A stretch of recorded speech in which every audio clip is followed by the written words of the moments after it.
어느 나라의 왕이 자기 백성을 사랑하고 또 잘 돌보는 왕은 이렇게 지방에 내려가서 이렇게 백성들, 특별히 관리들, 또 어려운 사람들을 이렇게 찾아서 이렇게 만나 봅니다. 그래서 그들에게 문제가 있으면 해결해 주는 그러한 왕이 참으로 선한 왕일 것입니다. 근데 대부분의 왕이 지방으로 내려가더라도 이렇게 관리들만 만나고 또 그곳에서 좋은 이 경치 보고 이렇게 대충 이렇게 지내다가 이렇게 왕의 일을 다 했다 생각해서 다시 이렇게 왕궁으로 돌아오는 그런 왕도 있을 것입니다. 그렇지만 또 진정한 이렇게 신실한 왕은 이렇게 지방에 내려가서 관리도 볼 뿐만 아니라 평범한 사람들, 이렇게 시장에서 사람들 만나서 그들의 삶을 잘 관찰하고 그들의 어려움들을 이렇게 앞으로 이렇게 돌볼 수 있는 그러한 이 방안들을 이렇게 마련할 수가 있습니다. 그렇지만 더 백성을 사랑하는 왕은 진짜로 그 나라에서 이렇게 제대로 말도 못하고 정말로 고통 중에 있는 그러한 정말 이 천한 사람들, 누구에게도 이렇게 이 하소연도 못하고 고통당하고 있는 그런 사람들까지도 알아내서 그들을 이렇게 찾아가서 그들의 눈물을 닦아주고 그들을 돌보는 그러한 왕이 있다면 그 왕이 진짜로 이렇게 선한 왕이고 백성들이 이렇게 칭송할 그러한 왕이라 할 것입니다. 우리 주님, 만왕의 왕이신 우리 주님께서 이 땅에 정말 저 높고 높은 저 하늘나라의 그 귀한 왕궁을 버리고 이 땅에 천한 인간의 몸으로 오셨습니다. 그래서 오셔서 자기의 고향 예수님께서는 이렇게 유다 땅을 이렇게 먼저 오시고 그곳에서 많은 사람들을 찾았습니다. 그리고 또 그곳에서 제자들을 이렇게 키우고 하나님 말씀을 가르쳤습니다. 근데 예수님은 그걸로 끝나는 것이 아니라 예수님은 정말로 힘든 사람들까지도 찾아가시는 예수님인 것을 우리가 알 수가 있습니다. 진짜 힘든 사람은 하나님 앞에 기도하기도 힘든 사람들이 있습니다. 하나님께서는 먼저 자신에게 기도하는 사람을 찾아가겠지만 진짜 힘들고 눈물 나고 고통스러우면 하나님께 나아가지도 않습니다. 하나님을 부를 힘도 없습니다. 또 하나님이 누군지도 모르는 그런 정말 사람들도 있습니다. 그런 사람들까지도 예수님은 신경 쓰고 찾아가신다라는 걸 우리가 아셔야 됩니다. 그럴 때 모든 사람을 찾아가시는 그러한 주님이 우리 마음에 들어오는 것입니다. 가장 낮고 천한 사람들까지 찾아가야지 나 같은 사람도 찾아오는 것입니다. 오늘 본문 말씀이 특별히 그런 내용입니다. 우리가 잘 아는 대로 이마 베네스다 연못가에 많은 병자들이 있었습니다. 그곳에 정말 그들이 이렇게 물이 동하면 혹시 그곳에 이제 먼저 가면 이 천사가 와서 그 병을 치료해 준다라는 소문이 있었습니다. 이미 혈기 마른 사람, 다리 저는 사람, 맹인들도 있었습니다. 근데 주님은 그 베네스다 연못가에 찾아갔는데 그 중에서도 가장 병이 오래된 사람, 38년 된 그러한 병자를 찾아가는 것을 보게 됩니다. 그리고 그가 예수님에게 병을 낫게 달라고 구하지도 않았어요. 예수님이 먼저 가서 너가 낫고자 하느냐라고 물어봅니다. 그가 말합니다. 내가 이렇게 이미 연못가로 가려고 해도 나는 너무 이렇게 몸이 안 좋고 또 나를 도와서 데리고 갈 사람도 없어서 다른 사람들이 다 먼저 가가지고 연못가에 먼저 이렇게 내려갑니다. 환자 중에서도 가장 힘이 없고 도와줄 사람 한 사람 없는 환자이죠. 그런 환자에게 예수님은 찾아가신 것입니다. 그래서 그의 병을 낫게 해주고 그가 다시 이렇게 새로운 삶을 살도록 축복해 주신 것을 보게 됩니다. 예수님은 그런 분이십니다. 그렇기 때문에 우리 같은 사람도 찾아오시는 거예요.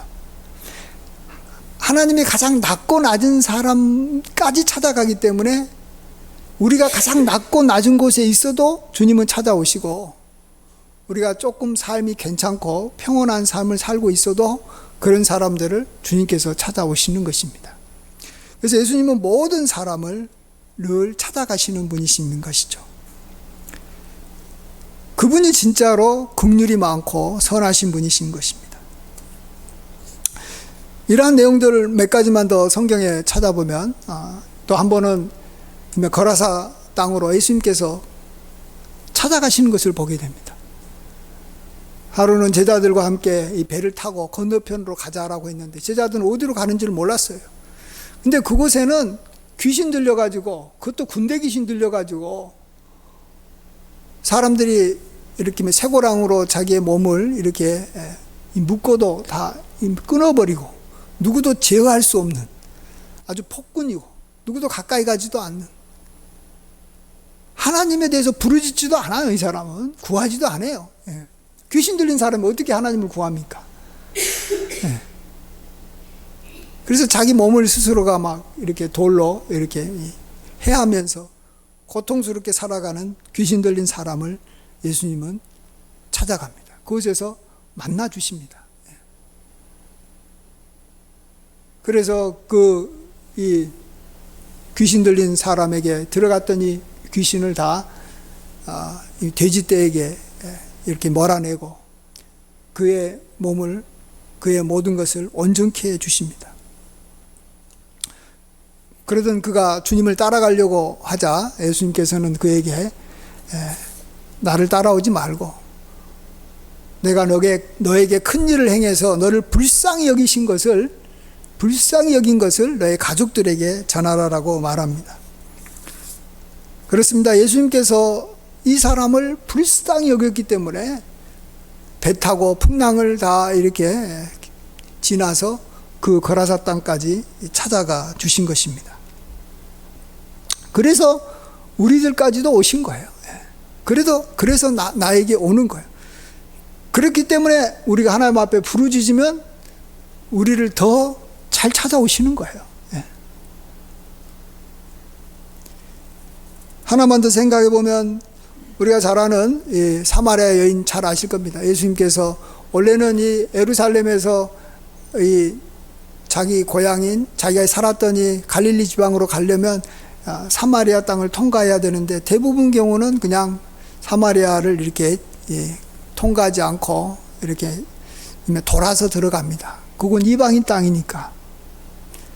그렇지만 예수님은 한 여인을 만나기 위해서 사마리아 땅으로 들어갑니다. 그곳에 우물이 있습니다. 야곱의 우물가에서 한 여인을 기다립니다. 그럴 때 예수님이 만나고 싶어 했던 그 여인이 그에게 와서 물을 달라고 할 때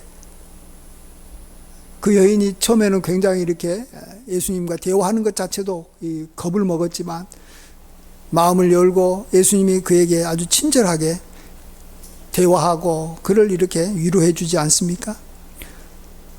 그가 원하는 물도 주고, 그렇지만 또 그가 이 마음에 원했던 이 예배 드리는 것에 대한 어떤 이 답도 알려주고, 또 그가 막연하게나마 앞으로 오실 그리스도에 대해서 기다리고 있었는데 그가 바로 자신인 것을 그 여인에게 알려줍니다. 근데 우리가 잘 아는 대로 그 여인은 벌써 이미 남편이 5이나 있고 지금 있는 자도 자기 남편이 아닌 정식으로 결혼하지 않는 그런 남자와 살고 있는 사람입니다. 사람들이 그를 멀리하는 여인이죠. 그런데 예수님께서 그 여인까지도 찾아가 주신다라는 것입니다. 이 복음성가 중에 이런 게 있어요. 나는 사마리아 여인에게 말을 건다라는 이 김유복이라는 분이 작사하고 자기 스스로 부른 노래인데 한번 가사가 좋아서 제가 한번 읽어드리겠습니다. 내가 사마리아에 가는 이유는 그곳에 울고 있었던 내가 있어서 햇빛이 따갑고 그늘도 없는 낮에 나를 기다렸단다. 나는 기다렸단다. 내가 내게 오기를. 아무도 찾지 않는 한 낮에 우물가에 어젯밤 울다 잠든 내가 내게로 온다. 아무도 찾지 않는 한 낮에 우물가에 이제껏 삶에 지친 내가 나에게 온다. 나는 사마리아 여인에게 말을 건다. 기쁨에 차 말을 건다. 하늘 보자 내려놓고 여기에 왔다고. 넌 내게 다시 이리 재촉한다. 그 물을 내게 달라 한다. 넌 이미 보았다. 그 물이 바로 내 안에 있다. 아무도 보지 않았던 내게, 아무도 오지 않았던 내게, 그 누구도 찾지 않았던 내게 내가 지금 간다.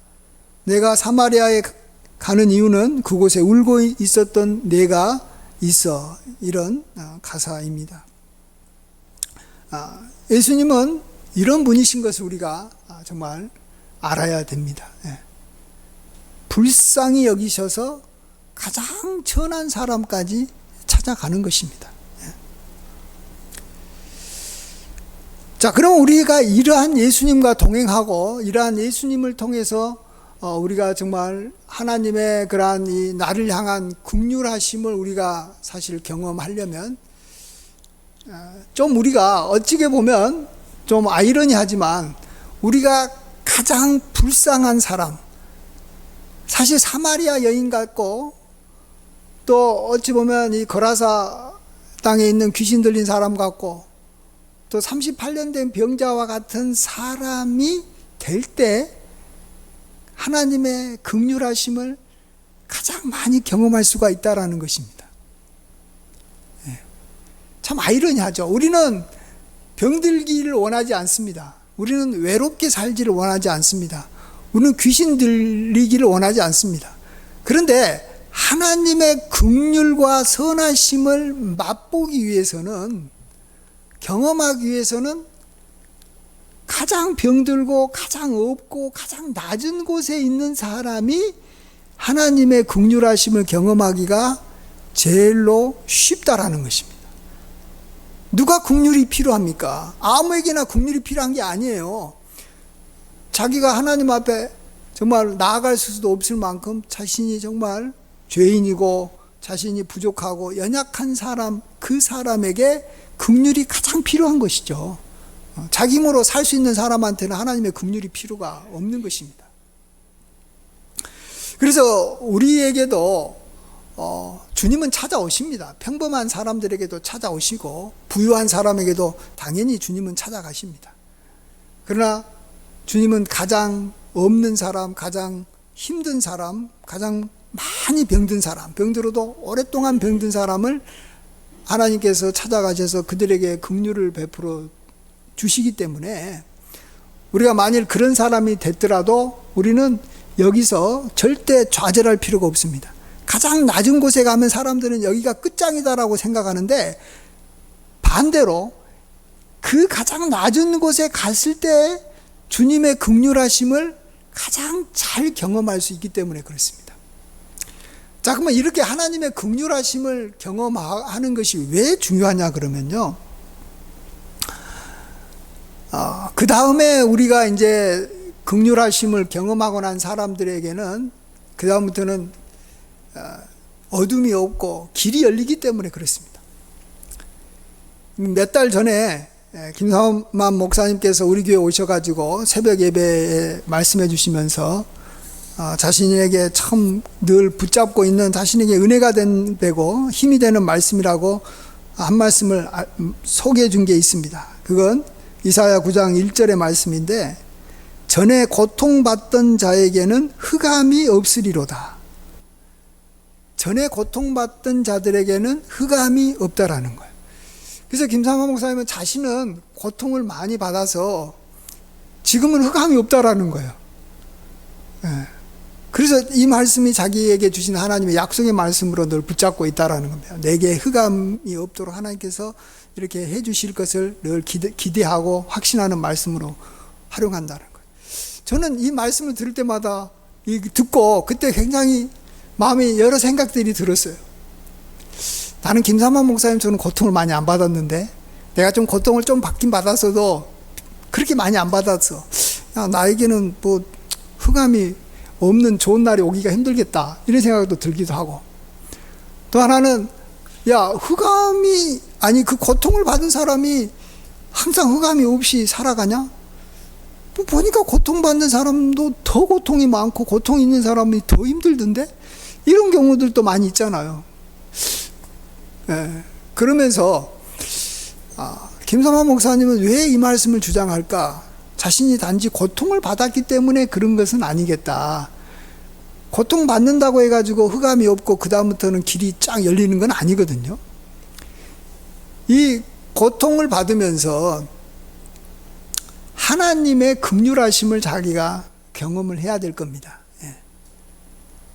고통이 큰 사람이 하나님의 긍휼에 필요하기 때문에 긍휼이 반드시 임할 것이고 그 임한 긍휼을 자기가 경험하고 그 다음에 자기도 이제 다른 사람에게 긍휼을 베푸는 사람으로 살아갈 수 있는 것입니다. 정말로 자기가 경험하지 못하면 진짜 어려운 사람을 긍휼히 여기고 싶어도 긍휼히 여길 수가 없어요. 동병상련이잖아요. 병 들어본 사람이 병든 사람은 긍휼히 여기지, 내가 아무리 마음이 착하고 싶고 내 마음이 뭐 긍휼을 베푸고 싶어도 자기가 병 들어보지 않으면 진짜 안 되는 거예요. 그래서 큰 고통을 당하면 이제 고통당하는 그런 비슷한 사람들 다 긍휼히 여길 수 있는 마음이 생기는 겁니다. 그렇지만은 모든 사람한테 또 그 긍휼이 있는지는 않아요. 우리 조상적부터요, 우리는 정말 남에게 긍휼을 베푸는 그러한 삶을 살아오지 않은 것 같아요. 우리 민족은 굉장히 무자비한 민족이에요. 예. 예. 얼마 전에 드라마 보니까 이 청나라에 이렇게 포로로 끌려가가지고 자기 몸까지 이렇게 참 버린 이마 여인들이 다시 고향으로 돌아왔을 때 불쌍히 여기지를 않아요. 불쌍히 여기지를 않아요. 예? 아주 자기 정조를 버린 여인이라고 쫓아내고 막 이마 죽게 만들고, 누구 하나 어떤 이 집단의 유익을 향해서 대의 명분을 위해서 정말 진짜로 긍휼이 필요한 사람을 긍휼히 여기느냐? 우리 민족은 그런 민족이 아니에요. 왕도 얼마나 무자비한지, 자기 이미 정권에 자기의 이미 왕자에 대해서 조금이라도 위협을 가한 사람이 있으면 고문을 시키는데, 조선시대 때 모든 왕, 마지막 왕 고종까지도 어마어마하게 무자비했대. 자기가 직접 가가지고 막 인두를 지지기도 하고 사람의 앞에서 죽어나가는 것을 그냥 당연하게 여기고 불쌍히 여기는 마음이 이만큼도 없는 거예요. 그런 왕 밑에서 살아가는 이 백성들이 긍휼이라는 것 자체가 없습니다. 그래서 지금 우리나라들 보면요, 진짜 긍휼이라는 것을 참 찾아보기가 힘들어요. 물론 저부터도 그런 모습을 사실 인정하지 않을 수가 없어요. 말로는 긍휼을 베풀고 뭐 자비를 베푸지만 말로만 할 뿐이에요. 말로만. 실제 자기의 어떤 이익하고 조금이라도 충돌하게 되면 자기의 이익이나 자기 어떤 집단의 이익이 중요하지, 남이 죽든 말든 자기의 어떤 집단에 자기가 속한 곳에 조금이라도 피해를 주면 절대로 용납을 안 해요. 사람을 사람으로 보는 게 아니에요. 그렇기 때문에 우리 민족이 하나님 앞에 계속해서 복을 받을 것 같으면서도 많은 복을 받지 못하고 있는 거예요. 정말 평화로울 것 같으면서도 계속 다투고 싸우고 뭔가 될 것 같으면서도 한계에 딱 이렇게 걸려 있는 것입니다. 그러니까 꼭 삶이 뭐냐 그러면 여기는 롤러코스터 이렇게 하듯이 좋아졌다가 나빠졌다가 좋아졌다가 나빠졌다를 계속 반복하는 거예요. 그러다 보니까 이 삶의 수준이 그냥 여기 평균값으로 가잖아요. 높은 수준으로 삶을 살지를 못하는 겁니다. 이럴 때 우리가 정말 고통 없이, 뭐 고통은 전혀 없을 수는 없겠지만 흑암에 있지 않고 광명 중에 우리가 살려면 우리는 남에게 진짜로 긍휼을 베풀 수 있는 그런, 실질적으로 또 긍휼을 베풀고 자비를 베푸는 사람으로 살아야 되는 것입니다. 그러면 흑암이 그를 찾아오지 않겠죠. 그래서 우리는 긍휼을 베푸는 것을 계속 훈련해야 됩니다.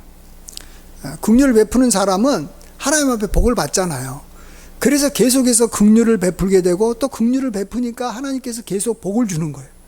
예. 운동선수가 늘 운동을 해야지만이 운동신경이 발달해가지고 좋은 실력을 유지하지 않습니까? 예. 최소한 일주일에 2번 정도는 강하게 훈련을 해야지만이 그게 유지가 되고 더 발전하는 거예요. 설교도 마찬가지인 것 같아요. 설교도 매주 설교를 해야지만이 설교가 편하지, 정말로 깊이 있게 묵상해가지고 뭐 한 달에 한두 번 하겠다 그러면 설교가 굉장히 힘들어지는 겁니다. 사랑도 그렇고 긍휼도 그렇습니다. 이것을 우리가 베푸는 삶이 자기 것이 됐을 때, 그랬을 때 우리는 계속 복을 받고 흑암이 그 사람을 찾아오지 않는다는 것이죠. 그래서 우리는 다시금 우리의 삶이 좀 힘들고 어려우면 우리가 또 지금 힘들지 않아도 가장 힘들었을 때를 우리가 생각해 보면서 그때 임한 하나님의 긍휼을 우리가 기억해야 될 것입니다. 그리고 이제 나는 이웃에게 내가 이전에 당했던 어려움을 기억하면서 그런 어려움이 있는 이웃을 향해서 우리가 손을 이렇게 내밀 줄 알아야 되겠죠. 그럴 때 그 사람에게 흑암이 다시는 찾아오지 않는 것이지, 그냥 내가 고통을 많이 받은 것 자체로 인해서 나는 이제 흑암이 없을 거야 이렇게 생각하는 것은 하나님의 뜻은 아니라고 생각됩니다. 사실 고통이라는 그 자체가 우리의 삶을 이제 평온하게 만들고 형통하게 만들지는 않습니다. 좋아졌다가 또 다시 안 좋아질 날이 또 올 거예요. 그렇지만 우리가 일정하게 꾸준하게 안정적으로 발전하는 그런 나라 또 개인이 됐으면 참 좋겠습니다. 우리 민족은 굉장히 불안해요. 우리 개인의 삶이 굉장히 불안해요. 반면에 이렇게 서구나 미국 사회 보면 좀 안정이 되어 있어요. 그 이유가 다른 게 아니에요. 그들은 이웃에 대해서 긍휼을 베푸는 것을 굉장히 좋아하고 자연스럽게 삽니다. 미국의 교인들은 이 좀 외국에서 이 어린아이들을 이렇게 입양해 가지고 이 키우는 것을 아주 그냥 자연스럽게 생각한다고 합니다. 근데 아무나 입양한 게 아니고 우리나라처럼 막 똑똑하고 멋진 아이가 아니라 손이 좀 없다든지 좀 이면 정신이 좀 이상하다든지 그곳에서 완전히 이렇게 어렵게 사는 그러한 아이들을 입양하는 걸 좋아하는 거예요. 그렇기 때문에 그 아이를 보면서 자기는 왜 살아야 되는지 자기의 삶의 의미, 목적이 확실하죠. 외국 사람들은 어려운 사람을 돕고 긍휼히 여기기 위해서 살아야 된다고 생각합니다. 또 그런 이야기들을 많이 합니다. 근데 우리나라 사람들은 그런 게 없어요. 너가 잘 살기 위해서 너는 1등하고 너는 뭔가를 이루고 너가 잘 되기 위해서 열심히 살아라 이렇게 말합니다. 그렇기 때문에 이게 흑암이 떠나지 않는 거예요. 우리나라 교인들도 많고 우리가 참 이렇게 해도 삶에서 하나님께서 기뻐하시는 삶을 살아야 될 줄 믿습니다.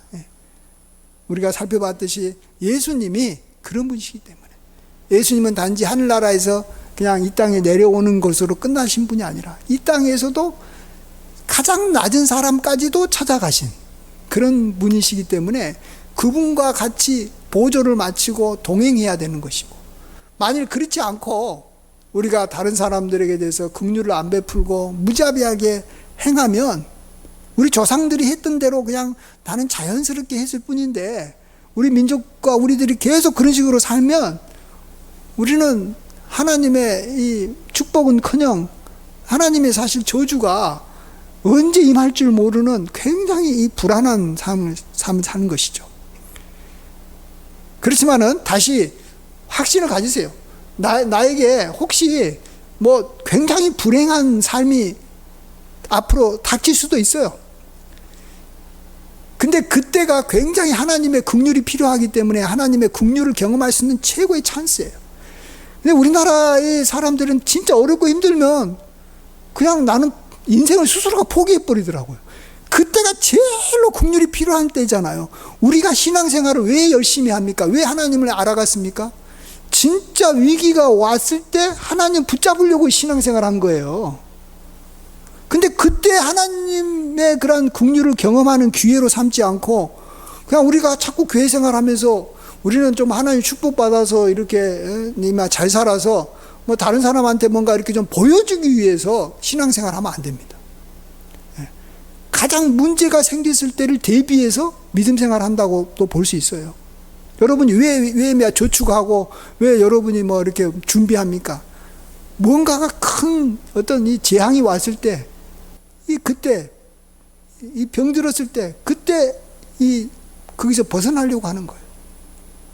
그렇지만은 진짜 우리의 어려움과 고통은 하나님만이 해결해 주시니까, 우리의 신앙생활의 이 사실은 최종적인 목표는 가장 어려울 때를 대비하기 위해서 우리가 예배드리고 평상시 때 기도하고 하나님 앞에 이렇게 나아가는 훈련을 하는 겁니다. 그리고 어려움이 오면 이제 내가 하나님의 긍휼을 경험할 때구나. 그때 우리가 거라사 귀신을 생각하세요. 그때 정말 38년 된 병자를 생각하세요. 우리가 38년 된 그런 병자까지 이렇게 임에 떨어진 건 아니잖아요. 그러니까 하나님이 당연히 그 수준에 맞게 하나님께서 찾아오셔서 긍휼을 베풀어 주시는 겁니다. 많이 우리가 고통스러우면 많은 긍휼을 베풀어 주실 것이고 적당하게 고통스러우면 적당한 긍휼을 베풀어 주실 겁니다. 그때 우리가 하나님의 긍휼을 경험하고 이제 우리도 우리와 같은 어려움을 당한 사람들에게 우리도 이제 예수님처럼 찾아가야 됩니다. 찾아가는 것까지 해야지만이 하나님께서 우리에게 다시는 흑암을 보내주지 않으신 것 같아요. 그럴 때 우리는 주님께서 주시는 그러한 평안함을 좀 안정적으로 제가 좀 서구 민족처럼 좀 이렇게 선진국처럼 좀 우리나라도 좀 살았으면 좋겠어요. 그러려면 우리도 이렇게 이웃을 위해서 살아가고 이웃에게 긍휼을 베푸는 삶을 최고로 여기면서 우리 자녀들이 그렇게 살아가고 우리가 살아간다면 우리 민족은 복된 민족이 될 줄 믿습니다. 이러한 은혜가 함께 하시길 간절히 축원드립니다. 아멘. 기도하겠습니다. 아버지 하나님, 주님께서는 이 땅에 인간의 몸을 입고 찾아오셨을 뿐만 아니라 또 낮고 낮은 그러한 천한 곳까지도 찾아가셔서 그들의 아픔을 하나님께서 해결해 주시고 긍휼을 베풀어 주셨음을 감사합니다. 우리도 하나님의 큰 사랑을 받을 때 우리가 하나님을 더 많이 사랑할 수 있게 되는 줄 믿습니다. 우리의 삶이 어렵고 힘들 때 우리가 낙심하지 말게 하시고 하나님의 큰 사랑을 받을 수 있는 기회로 삼아 하나님을 더 많이 사랑하고 이웃의 아픔을 함께 아파할 줄 아는 긍휼의 사람이 되는 계기로 삼게 도와 주시옵소서. 그러기에 우리는 형통할 때는 기뻐하고 우리의 삶에 어려울 때는 아버지 하나님께 나아가 기도함으로 우리의 삶이 언제나 정말 주님의 평강에서 평강 가운데 살 수 있도록 도와 주시옵소서. 아버지 하나님, 저희들이 참 하나님 앞에 긍휼을 제대로 베풀지 못했던 것들을 용서하여 주시고 아버지 하나님의 긍휼하심을 우리도 온전히 본받을 수 있도록 주여 날마다 우리 자신을 쳐서 복종시키고 훈련하고 또 항상 주님의 그러한 긍휼을 사모하며 살게 하여 주시옵소서. 모든 영광 주님께 돌려옵고 예수님의 귀하신 이름으로 감사하며 기도하옵나이다. 아멘.